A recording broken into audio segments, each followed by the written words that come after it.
It is the 126th year of the Third Era in the Eastern Commonwealth. Earth is devastated by a deadly plague. Cyborgs and Lunars, or citizens on the moon, are second-class citizens with no individual rights. They are often segregated and subordinate to humans. Cinder, the main protagonist, is part cyborg and a lunar. She is owned by her stepmother. Cyborgs are involuntarily drafted as test subjects for the plague. Queen Lavanna, the moon colony's monarch, manipulates bioelectricity to force the lunar citizens into submission and complacency. The lunars who escape to Earth cannot apply for Earthen citizenship, forced to become illegal residents and hide their true identities. They are feared and hated by the Commonwealth. Those captured are promptly returned to Luna for execution without trial. Because Cinder is a cyborg, she faces public disdain and discrimination daily within the Commonwealth. Her cyborg parts only make up a third of her body, though she is still considered a second-class citizen with no rights. She is restricted by the hatred of other citizens who force her to cower and hide from public eye. Recently, in our political climate, racism has begun to flourish, up 21% since 2013.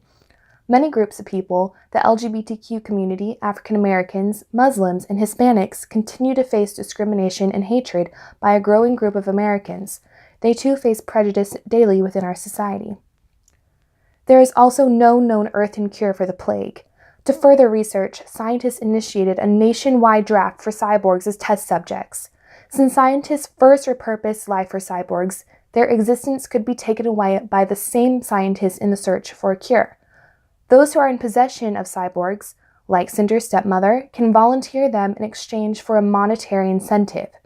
African Americans are currently also singled out within the justice system by police and society, unfairly drafted into impoverished lives. Hispanics, too, are subordinate. With the current presidential administration, the popular slogan, "Make America Great Again," is aimed at those who are viewed as different. Like the cyborgs, those individuals in the way of white American success are deemed unworthy, mere obstacles for manipulation and even deportation. Lunars who escape to Earth are forced into hiding. They are in violation of the interplanetary agreement and, if caught, would be returned to Luna for execution. However, these few Lunars who survive the trip are refugees seeking asylum. They seek a life from manipulation and subordination, in other words, slavery.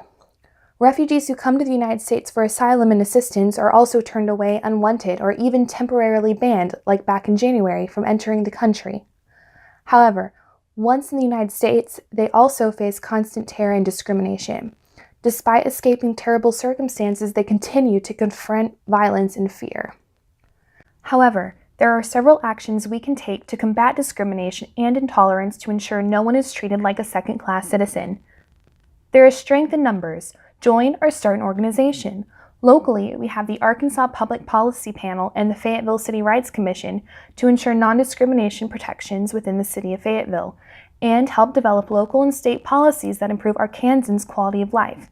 You can also join Canopy NWA that works at resettling refugees. Like Cinder, you can address discrimination and fear of the other by simply stepping up and taking a stand when you see people being treated unfairly. Individually, you have the power to enact change. If able, you can also donate to organizations like the Human Rights Campaign in Arkansas. All you have to do is text to join and submit your donation. This campaign works to expand LGBTQ rights primarily in the South. Despite the increase in racism, intolerance, and discrimination, we as Americans must continue our efforts to promote policies for equality and acceptance. Like Cinder, our differences make us unique, but no less human than anyone else.